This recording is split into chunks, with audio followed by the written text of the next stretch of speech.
He had been shot. He had blood coming out of his shoulder, pretty bad.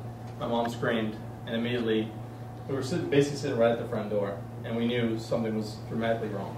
He had been shot by a terrorist organization called El Sendero Luminoso, which ravaged Peru for many years in the 80s and early 90s. My mom's family was targeted for that because they were pretty well off. They had a cattle farm. They had a lot of resources, and my other uncle had been kidnapped, held for ransom. My parents were at the point to where they had their last straw. They were looking for a better life. My dad was in the military, he was in the Air Force, and at that point, there we are. At that point in time, they were ready to immigrate to the United States. They had heard from my dad's brother that things were going well. He was in New Jersey. He had been there for a couple of years. So they made the move. They decided to get away from the people they were around, missed their family and friends, but some of the issues they had with the Air Force and the other terrorists, they didn't want to keep that company anymore. We immigrated to New Jersey in '88, late '88, lived there for 4 years. My mom and dad started off with nothing. My mom worked in Burger King for a while. My dad was a mechanic. He knew very little English.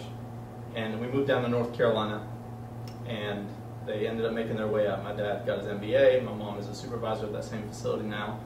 They've done a lot for me and my sister over the years, and they instilled in us really good values that I've carried with me throughout my professional career in the software sales world that I'm in, and then also just in relationships with friends. Fast forward a couple years later to when I'm in college at NC State. Big group of friends. Go NC State, right?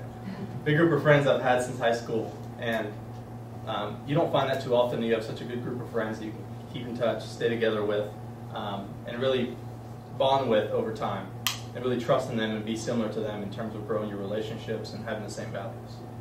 There was a point when I was at NC State my junior year that I had to make a decision between one group of friends and another.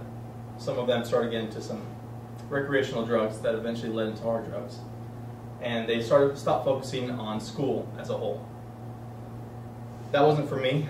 The other group of my friends, we decided to keep away from them, not shun them, but obviously kind of keep our distance. And at that point in time, I had to decide what company I was going to keep as well.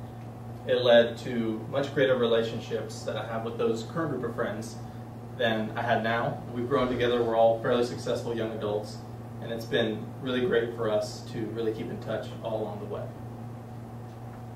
There was one specific event recently in 2011. That's a picture of my wife and my dog dressed up for Halloween.